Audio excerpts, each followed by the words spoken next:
Hello अस्सलाम वालेकुम students. हाँ जी, वेलकम बैक। अच्छा स्टूडेंट्स, जो लास्ट टाइम हमने एक टॉपिक कवर किया था, वो टॉपिक आपके पास था 16.1 और वो टॉपिक था असल में difference between crystalline and amorphous solids. और उसमें हमने बेसिक से डिफरेंस हमने देखे थे कि बेसिक जो डिफरेंस क्रिस्टलाइन और अमॉर्फस में है वो एटम्स, मॉलिक्यूल्स और आइंस की एक प्रॉपर आपके पास यहाँ पे अरेंजमेंट का है। अगर प्रॉपर अब अरेंजमेंट फॉलो हो रही है तो वो क्रिस्टलाइन कहलाएगी, और अगर प्रॉपर अरेंजमेंट फॉलो नहीं हो रही तो वो अमॉर्फस कहलाएगी। अब आज जो हमने टॉपिक डिस्कस करना है वो है क्रिस्टलाइन सॉलिड्स। अब ऊपर जो क्रिस्टलाइन सॉलिड्स डिस्कस हुआ था वो एक डिफरेंस की फॉर्म में डिस्कस हुआ था। यहाँ पे हमने क्रिस्टलाइन और अमॉर्फस सॉलिड्स जो हैं वो सेपरेट सेपरेट डिस्कस करने हैं। तो सबसे पहले अगर आपको ये वाला अगर एक फ्लो चार्ट अगर आपको याद हो, जो कि हमने सॉलिड्स और हमने सॉलिड्स जो मटेरियल्स को क्लासीफाई किया था, तो इसमें हमने कहा था कि बेसिक दो टाइप्स होती हैं, क्रिस्टलाइन, और दूसरी जो टाइप होती है वो होती है आपके पास यहाँ पे अमॉर्फस। लेकिन क्रिस्टलाइन में फिर मज़ीद दो टाइप्स आती हैं कि या तो वो क्रिस्टल एक ही टाइप की या तो वो क्रिस्टलाइन सॉलिड एक ही टाइप के क्रिस्टल से मिलके बने, तो उसको सिंगल क्रिस्टल या सिंपल क्रिस्टलाइन कहते हैं। या अगर वो एक से ज़्यादा टाइप्स के क्रिस्टल से मिलके बना है तो उसको पॉलीलाइन क्रिस्टल कहते हैं। ठीक है। तो सबसे पहले अगर आप क्रिस्टलाइन सॉलिड्स की सबसे पहला पॉइंट देखो, तो पहला पॉइंट यही है कि अ crystalline material with a single grain is called a single crystal. अब ग्रेन का जो यहाँ पे वर्ड है, ये ग्रेन का वर्ड असल में क्रिस्टल के लिए ही वर्ड यूज़ हुआ है। ठीक है। तो अगर वर्ड ग्रेन यूज़ हो रहा हो या वर्ड अगर क्रिस्टल यूज़ हो रहा हो तो एक ही बात है, इनमें कोई डिफरेंस नहीं है। अच्छा, नेक्स्ट पॉइंट ये है कि crystals have smooth faces and straight edges. अब जिस तरह आप एग्जांपल लो NaCl की, NaCl की आपको मैंने एग्जांपल में कहा था NaCl एक क्रिस्टलाइन सॉलिड है, और NaCl की जो शेप होती है वो क्यूबिक होती है। ठीक है। अब अगर आप इसको क्यूबिक ड्रॉ करो 3D में, तो आपको कुछ वर्ड्स का मीनिंग पता हो। सबसे पहले फेसेस क्या होते हैं, ये जो साइड्स होती हैं ऊपर नीचे, ये तो ये तकरीबन अगर आप क्यूब की अगर आप फेसेस मेजर करो तो क्यूब के जो फेसेस होते हैं ये आपके पास 6 होते हैं, क्योंकि 4 साइड्स हो जाएंगी और एक टॉप एंड बॉटम। इसी तरह इसके जो आप एक तो फेसेस होते हैं, फिर एक वर्टेक्स होते हैं, कोने। तो एक क्यूब के जो वर्टेक्स होते हैं वो 8 होते हैं। ठीक है। और लास्ट जो चीज़ है वो एजिस।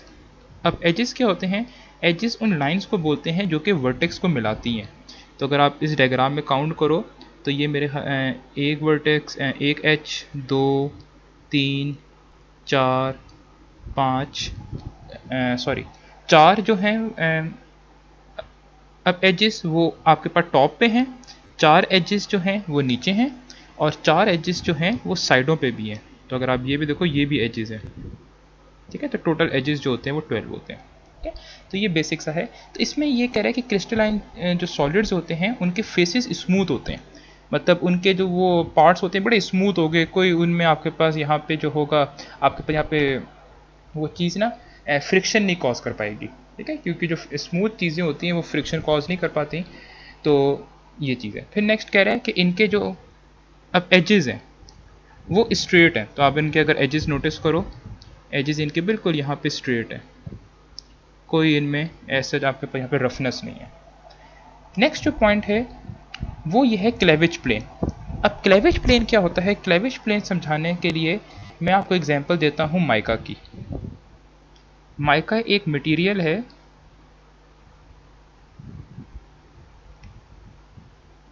ठीक है। अब माइका का भी जो स्ट्रक्चर है ना वो समहाउ इस तरह का है।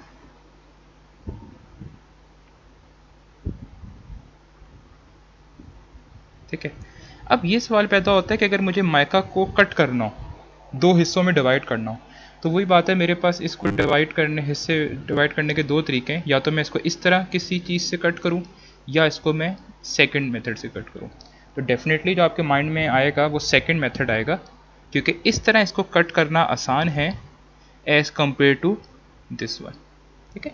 और ये कट करना सेकंड तरीके से क्यों आसान है, क्योंकि इसमें सेकंड वाले मेथड में इन आपके पास मॉलिक्यूल्स हैं या आपके पास यहाँ पे एटम्स हैं, एटम्स की लेयर्स के दरमियान डिस्टेंस है। तो इस केस में जो मुझे फोर्स लगानी पड़ेगी कट करने के लिए वो कम लगानी पड़ेगी, और ये चीज़ कट भी बहुत आपके पास यहाँ पे आसानी से हो जाएगी और कट होके बहुत स्मूथ फेसेस देंगी।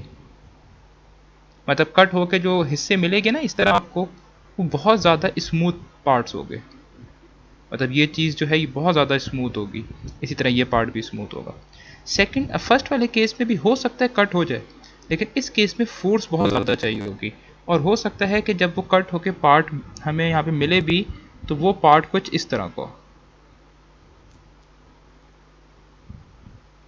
तो अब आप एक चीज़ नोटिस करो, ये जो चीज़ है ये स्मूथ नहीं है ना।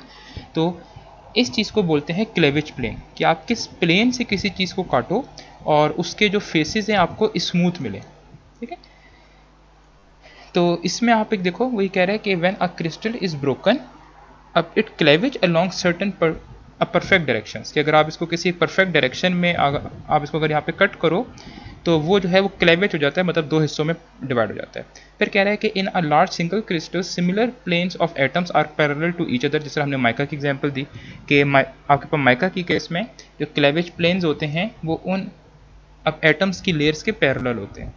ठीक है, अब नीचे वाली अगर आप डायग्राम देखो तो नीचे वाली डायग्राम में ये चीज़ शो भी हो रही है आपको, इसका क्लेवेज प्लेन इस तरह, ये चीज़ आसानी से इस तरह डिवाइड हो सकती है। इसी तरह इस चीज़ को हम इस तरह भी कट कर सकते हैं, यूँ भी कट हो सकती है, और इस चीज़ को हम इतनी आसानी से यूँ भी कट कर सकते हैं। तो इसके काफ़ी सारे क्लेवेज प्लेन्स हैं, आप इसको किसी भी डायरेक्शन में बहुत आप यहाँ पे काट सकते हो, यहाँ पे आसानी से काट सकते हो। अब कह रहा है कि क्रिस्टल, लेकिन पोली क्रिस्टलाइन में ऐसा नहीं होता। अब पोली क्रिस्टलाइन में ऐसा क्यों नहीं होता? अब ये जो डायग्राम है ये पोली क्रिस्टलाइन की है। अब अगर इसमें आप यहाँ पे कोई क्लेवेज प्लेन ढूंढना चाहो, देखो अगर मैं कहूँ कि इस तरह अगर मैं कहूँ ये क्लेवेज प्लेन है, लेकिन देखो ये क्लेवेज प्लेन इस चीज़ के लिए तो ठीक है, लेकिन ये क्लेवेज प्लेन यहाँ पे आके ये नहीं बन रहा है ना। तो पोली क्रिस्टलाइन के केस में क्लेवेज प्लेन्स एग्जिस्ट नहीं करते, उनको वहाँ पे कोई भी ऐसा प्लेन नहीं होता जिसमें कोई मटेरियल बहुत आपके पास यहाँ पे आसानी से कट हो जाए। अच्छा, फिर लास्ट पॉइंट वही है जो कि हमने सबसे जब चैप्टर स्टार्ट किया था हमने डिस्कस किया था कि असल में हमें पता किस तरह चलता है कोई मटेरियल क्रिस्टलाइन है या आपके पास यहाँ पे अमॉर्फस है, तो हम उसके अंदर एटम्स की आपके पास यहाँ पे अरेंजमेंट देखते हैं, और एटम्स की अरेंजमेंट देखने के लिए जो हमारे पास एक प्रैक्टिकल मेथड है वो है एक्सरे डिफ्रैक्शन। तो लास्ट पॉइंट ये कह रहा है कि X ray diffraction results have shown that in crystals the constituent of atoms are arranged in a regular pattern, एक पीरियोडिक पैटर्न इन 3D। ठीक है, तो ये वही पॉइंट है जो हमने डिस्कस किया था। अच्छा, अब ये जो टॉपिक है ऑर्डर, ये क्रिस्टलाइन सॉलिड्स में नहीं है, ये एक साइड टॉपिक है कि अब ऑर्डर होता क्या है। ठीक है, ऑर्डर हमने कहा था दो तरह के होते हैं। ऑर्डर असल में ये बता रहा होता है कि एक अब एटम का उसके बाकी एटम्स, उसके आसपास जो बाकी एटम्स हैं उनके साथ क्या रिलेशनशिप है। ठीक है, अगर उसका अपने आसपास के एटम्स के साथ प्रॉपर अब अरेंजमेंट फॉलो हो रही है तो उसको हम हमने उसको क्या नाम दिया था, शॉर्ट रेंज ऑर्डर। और अगर उस अब सिंगल एटम का उसके आसपास के भी जो है एटम्स उनके साथ भी प्रॉपर अरेंजमेंट फॉलो हो रही है, और जो दूर दूर एटम्स हैं अगर उनके साथ भी अरेंजमेंट प्रॉपर फॉलो हो रही है तो उसको हमने नाम दिया था लॉन्ग रेंज ऑर्डर। ठीक है, तो सबसे पहले आपके पास यहाँ पे किसकी डेफिनेशन है, अब ऑर्डर की। तो ऑर्डर क्या होता है कि द आपके पास यहाँ पे अरेंजमेंट ऑफ एटम्स इन आपके पास relation to each other is called order, कि एक जो आपके पास यहाँ पे एटम्स प्रेजेंट हैं उन अब एटम्स का अपने आसपास के एटम्स के साथ क्या रिलेशन है, कि अरेंजमेंट है या नहीं है, तो उस चीज़ को नाम देते हैं ऑर्डर। ठीक है, अब हमने कहा था क्रिस्टलाइन सॉलिड्स जो होते हैं उनमें जो आपके पास यहाँ पे ऑर्डर है वो शॉर्ट रेंज भी एग्जिस्ट करता है, लॉन्ग रेंज भी एग्जिस्ट करता है। ठीक है, तो सबसे पहले क्रिस्टलाइंस का ही बता रहा है कि अगर सिंपल क्रिस्टल्स कहीं पे लिखा हुआ हो तो उसका मतलब होता है कि वो क्रिस्टलाइन ही डिस्कस कर रहे हैं। ठीक है, तो वो कह रहा है कि क्रिस्टलाइन सॉलिड्स जो होते हैं उसमें जो ऑर्डर एग्जिस्ट कर रहा होता है इन द अब intermediate neighbourhood of given atoms as well as अब आपके पास लॉन्ग रेंज। ठीक है, अब कॉरस्पॉन्डिंग टू आपके पास सेवरल लेयर्स ऑफ एटम।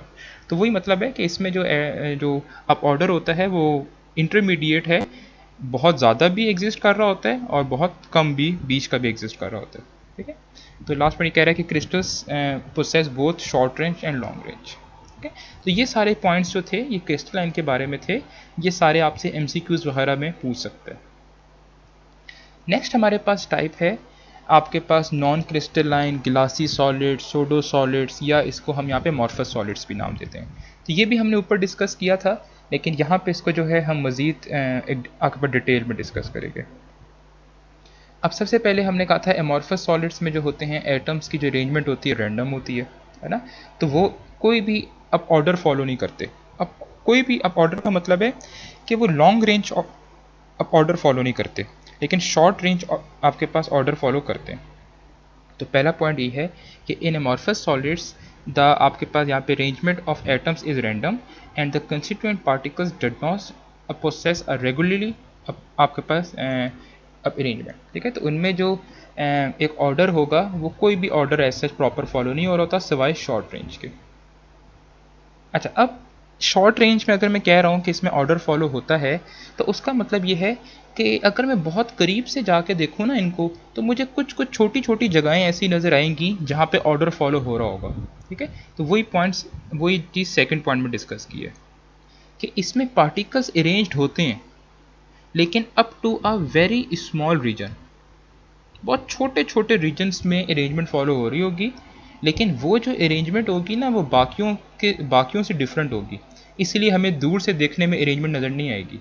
क्या, तो ये बहुत शॉर्ट रेंज होते हैं, बहुत माइक्रोस्कोपिक लेवल पे कुछ कुछ एटम्स जो हैं वो अरेंजमेंट फॉलो कर रहे होते हैं, तो इसी चीज़ को शॉर्ट रेंज ऑर्डर कहते हैं। ठीक है, अच्छा, नेक्स्ट पॉइंट भी यही है कि उसी को मैंने थोड़ा सा और बताया हुआ है कि इसमें जो एटम्स होते हैं वो रेगुलरली और नहीं हो रहे होते ऑर्डर आपके पास यहाँ पे फॉलो नहीं कर रहे होते, तो ये सिर्फ शॉर्ट रेंज ऑर्डर फॉलो करते हैं। और ये पॉइंट हमने ऊपर भी डिस्कस किया था कि इनकी कोई प्रॉपर शेप नहीं होती, क्योंकि फोर्स वगैरह लगाने से अपनी शेप चेंज कर देते हैं। अच्छा, अब नेक्स्ट टॉपिक समझाने से पहले असल में टॉपिक ये है कि एमॉर्फस सॉलिड्स को अंडर कूल्ड एक लिक्विड्स या सुपर कूल लिक्विड्स भी कहते हैं। अब सुपर कूल लिक्विड्स या अंडर कूल लिक्विड समझाने से पहले मैंने आपको ये बताया कि सुपर कूलिंग या अंडर कूलिंग होती क्या। ठीक है, अब सुपर कूलिंग या अंडर कूलिंग ये होती है कि आप किसी चीज़ का टेम्परेचर उसके फ्रीजिंग पॉइंट से भी कम कर दो और वो चीज़ सॉलिड ना बने। अब देखो, अगर आप किसी चीज़ का टेम्परेचर उसके फ्रीजिंग पॉइंट से कम करोगे तो वो चीज़ सॉलिड बन जाएगी, डेफिनेटली सॉलिड बन जाएगी। जिस तरह आपके पास यहाँ पे एग्जांपल है H2O की। ठीक है, H2O को अगर आप 0 से कम टेम्परेचर प्रोवाइड करोगे यहाँ पे वाटर को, तो वाटर फ्रीज हो जाएगा, सॉलिड बन जाएगा। लेकिन अंडर कूलिंग या सुपर कूलिंग ऐसा एक प्रोसेस है जिसमें आप कुछ ऐसे मेथड्स अडॉप्ट करते हो कि बेशक आप उस चीज़ का टेम्परेचर फ्रीजिंग पॉइंट से कम भी कर दो और वो चीज़ सॉलिड ना बने, उस चीज़ का नाम देते हैं सुपर कूलिंग या अंडर कूलिंग। तो यही इसकी डेफिनेशन है कि it is a process of lowering the आपके पास temperature of a liquid or a gas below its freezing point without becoming a solid is called supercooling। अब असल में हम अब amorphous solids को सुपर कूल्ड या इनको हम यहाँ पे अंडर कूल्ड भी लिक्विड्स कहते हैं। ठीक है, अब उसकी रीज़न उसका आंसर क्या है, देखो होता क्या, कुछ मटेरियल्स ऐसे होते हैं जब उनको हम कुछ मटेरियल्स हमारे पास जब आपके पास यहाँ पे मोल्टन फॉर्म में होते हैं ना, जिस तरह ग्लास की एग्जांपल है, अगर आप कभी ग्लास की प्रोसेस की कोई वीडियो देखो तो ग्लास असल में एक मोल्टन फॉर्म में एग्जिस्ट कर रहा होता है, एक लाल सा एक आपके पास यहाँ पे होता है। ठीक है, अब असल में उस मोल्टन से मुझे ग्लास बनाना है, होता क्या है, उसको मैं एक रैपिड कूलिंग प्रोवाइड करता हूँ। अब रैपिड कूलिंग से होता क्या है, देखो, जब रैपिड कूलिंग प्रोवाइड करता हूँ ना तो वो असल में किस स्टेट में था, मोल्टन फॉर्म में था। जब मैं उसको रैपिड कूलिंग प्रोवाइड करता हूँ तो वो सॉलिड में कन्वर्ट होना स्टार्ट हो जाता है। लेकिन रैपिड कूलिंग से होता क्या है, असल में अगर मैं उसको स्लो कूलिंग प्रोवाइड करूँ ना तो उसके एटम्स प्रॉपरली एक अरेंजमेंट फॉलो करके सॉलिड बन जाए। लेकिन रैपिड कूलिंग से ये होगा कि उसके एटम्स एक दूसरे के करीब करीब तो आ जाएंगे, लेकिन रैपिड कूलिंग की वजह से उन अब एटम्स को ये टाइम ही नहीं मिलेगा कि वो प्रॉपर एक अरेंजमेंट फॉलो कर पाएँ। तो वो सॉलिड तो बन जाएंगे, लेकिन वो जो सॉलिड कहलाएगा वो फिर अब एमॉर्फस सॉलिड कहलाएगा। ठीक है, तो यही देखो, अगर आप पॉइंट देखो, ये वो कह रहा है कि सम आपके ऊपर liquids when cool become more and more viscous. अब वही कह रहे हैं जैसे आप किसी सॉलिड को अगर आप किसी यहाँ पे लिक्विड को अगर आप कूलिंग करना स्टार्ट करो तो वो विस्कस होता रहेगा, ज़रा गाढ़ा होता रहेगा। एंड वो कह रहे हैं एंड देन बिकम आपके पास रिजिड, अब रिटेनिंग अब रैंडम एटम अब करेस्टिक्स एक डिस्ट्रीब्यूशन, दिस स्टेट का अंडर कूल और एमॉर्फस सॉलिड। ठीक है, अब ये जो नीचे मैंने साइड टेबल बताया है, ये बेशक आप अपनी इन्फो के लिए पढ़ लो, ये ऐसे तो आपने पेपर के पॉइंट ऑफ व्यू से प्रिपेयर नहीं करना। इसमें जो ग्लास ही की एग्जांपल है कि ग्लास को अगर आप 1400 डिग्री सेंटीग्रेड पे जाके मेल्ट करो तो वो एक मोल्टन सी फॉर्म बन जाएगी।